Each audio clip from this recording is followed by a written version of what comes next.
हमने देखा कि कल 20 तारीख है तो बड़ा इंटरेस्टिंग वो भी एक शो डाउन चल रहा है, वो है पाकिस्तान क्रिकेट बोर्ड के चेयरमैन का।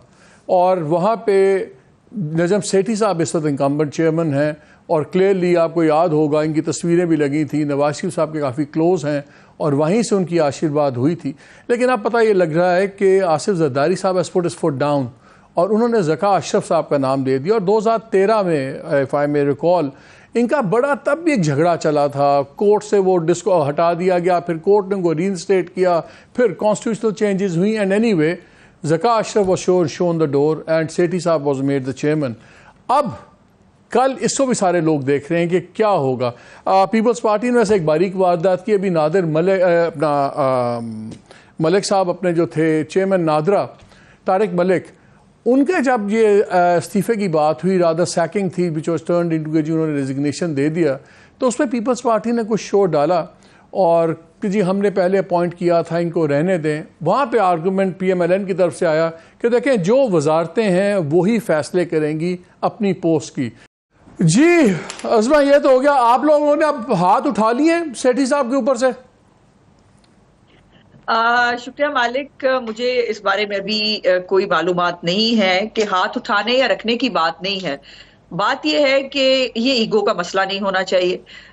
रियासती इदारे, उनके अंदर होने वाली अपॉइंटमेंट्स ये मेरिट पे हों तो बेहतर होती हैं।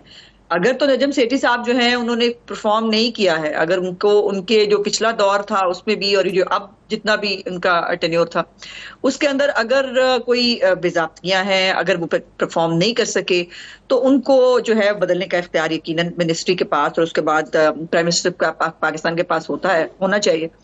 लेकिन जो है ये बातें कुछ और तरफ जा रही हैं। मतलब अब देखें ना, वो जो आज अभी आपने नदीम अफजल चंद साहब की जो गुफ्तगू सुनाई है उसके ऊपर मतलब मुझे बड़ी रिजर्वेशन है। एक तरफ नदीम अफजल चंद साहब जो है वो फरमा रहे हैं कि वो शायद सियासत ही छोड़ दें और कुंडी साहब जो है उनको बराबर पे बिठा के जिस किस्म की गुफ्तगू उनसे करवाई गई है उसका जवाब अगर हम देने निकले तो फिर आपको पता है कि काम खराब हो जाएगा।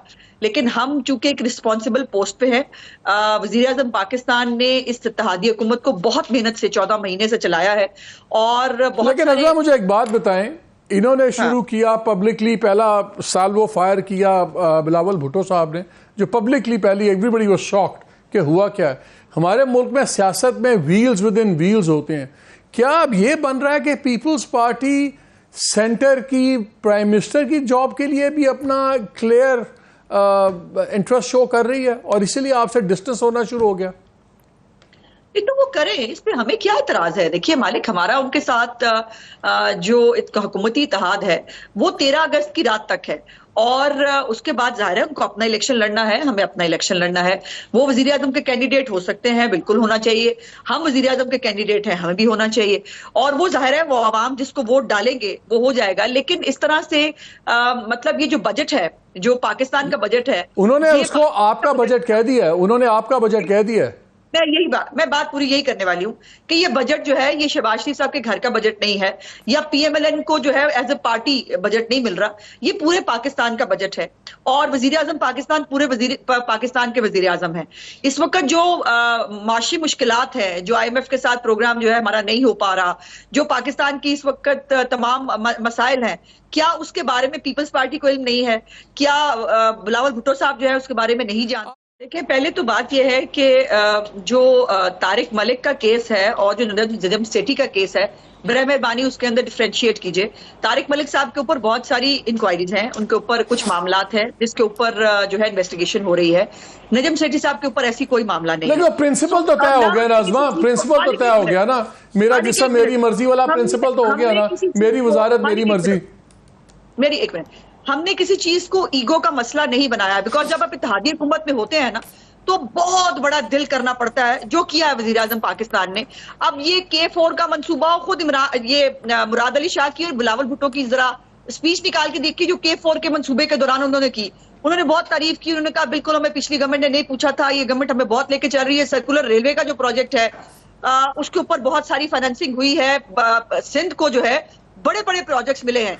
लेकिन बात यह है कि जितना आपके पास चंक है उतना ही बटेगा ना। लेकिन अच्छा मुझे बताएं आपने ईगो की बात किया, सो यू थिंक कि ये पीसीबी वाला इशू कोई ज्यादा इशू नहीं है, मतलब कि ये सेटल्ड ही मामला है, इसमें कोई कॉन्फ्लिक्ट नहीं होगा? नहीं, देखिए मालिक, अगर हम पब्लिकली जो है वो इतनी सारी बातें सुन के, और इवन ये भी कहा गया कि हमें हिम्मत पैदा की जाए, इत्तेहादी हिम्मत पैदा करें और इलेक्शन लड़े। हालांकि वो इत्तेहादी पिछले साल मई में कह रहे थे कि बराए मेहरबानी असेंबलियां तोड़ देते हैं और नए इलेक्शन करा लेते हैं, लेकिन उस वक्त हमें बताया गया कि एक दिन पहले या एक दिन बाद असेंबली नहीं टूटेगी, हम नहीं तोड़ेंगे, अपनी टर्म पूरी करेंगे। वो कह रहे हैं आप में खुद आप में हौसले नहीं होते, हमें ताने मारते हैं आप। कमाल है, यही बात है ना। बहुत सारी बातों का मैं जवाब दे सकती हूँ, लेकिन चले अभी लेट आसान रिस्पॉन्ड, हमने इसको ग्रो किया है बताएं, और इसको 13 अगस्त तक इंशाल्लाह ताला हमें बखूबी लेके जाना, और पाकिस्तान की रियासत का बजट पास करना है, पीएमएलएन की पार्टी का बजट पास नहीं करना। रियासत का लफ्ज बोला कि हमें डर लगता है आजकल। अच्छा, आप सारे अच्छे डेमोक्रेट्स हैं, आपने ईगो की बात की अज़मा, तो ये डेमोक्रेटिक पार्टी की बात होगी। मैं कल से एक बयान से बड़ा परेशान हुआ हूँ, जब आपके कन्वेंशन में वज़ीर आज़म साहब ने कहा कि जो क्रिटिसाइज़ करेगा इसहाक डार को वो पार्टी में नहीं रहेगा। ये कमाल की जमहूरियत है, आपकी बादशाहत है। मुझे नहीं समझ आती, मैं सोच नहीं सकता कि एक ब्रिटेन के अंदर पार्लियामान में खड़ा होकर वहाँ का प्राइम मिनिस्टर ये कहे कि अगर आपने चांसलर और नेशनल एक्सचेकर के चांसलर को बात की तो वो पार्टी में नहीं रहेगा। आपके सारे बादशाह हैं, कोई किसी को क्रिटिसाइज नहीं कर सकते। यानी कि अगर इसहाक डार साहब को, उनकी पॉलिसीज़ को आपकी पार्टी का कोई क्रिटिसाइज करे तो वो पार्टी से निकाल दिया जाएगा, जैसे मिफ्ता के साथ हो रहा है। आपकी ये डेमोक्रेसी है आप लोगों की? नहीं मालिक, ऐसा नहीं है। देखिए, अगर आपको याद हो कि मिफ्ता पब्लिकली प्लेटफॉर्म के ऊपर खासतौर पे इकोनॉमी के हवाले से, जब पहले ही हालात किस तरह के हैं, अनसर्टेनिटी है, और फिर जो है वो इस तरह की बातों को इस्तेमाल किया जा रहा है मुख्तलिफ फोरम्स के ऊपर। मिफ्ता भाई की जो इंटरव्यूज हैं, उनकी जो ख्यालात हैं, उसको अपोजिशन भी इस्तेमाल करती है। पार्टीज में होती है डिसेंट, सो कोई ना बोले, तो कोई ना बोले, यानी कि जो ज्यादा ताकतवर है वो दूसरे को चुप कराए। आप मिफ्ता से ताकतवर हैं डार साहब, तो मिफ्ता को चुप करवा देंगे। This is not democracy. ये कैसी डेमोक्रेसी है? मैं बात पूरी, प्लीज मुझे बात पूरी करने दें, बिकॉज ये एक अहम सवाल आपने पूछा है। इसके ऊपर पहले से आपको याद होगा कि ख्वाजा आसिफ साहब ने भी एक ट्वीट किया था, और उसके ऊपर भी रिक्वेस्ट की थी कि जो मिफ्ता भाई के पास कोई उनकी तहफुजात हैं या कोई मशवरे हैं बजट के हवाले से, वो पार्टी के अंदर दे। पार्टी डिसिप्लिन नाम की भी कोई चीज होती है। तो जब डार साहब मिफ्ता को hold on no let me ask the question, time थोड़ा है। तो जब डार साहब क्रिटिसाइज करते थे मिफ्ता को, तब पॉलिसी ये क्यों नहीं थी? तब मिफ्ता फाइनेंस मिनिस्टर नहीं थे, तब मुल्क के हालात बुरे नहीं थे।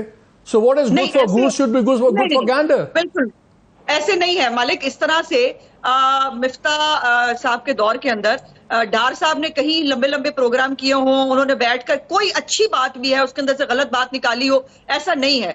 और ये नहीं हो सकता पार्टी डिसिप्लिन, जैसे मैं कह रही हूं कि चंद साहब को आप साथ बिठाएं, नदीम अफजल चंद को, और हमें गालियां पड़वाएं, और ये नहीं हो सकता। ये 25 अरब रुपया भी हम लेने जा रहे हैं और सब कुछ ठीक है, ऐसे तो नहीं होता है। उन्होंने आपकी गर्दन पे घुटना रख के निकलवा लिए, निकलवा लेते।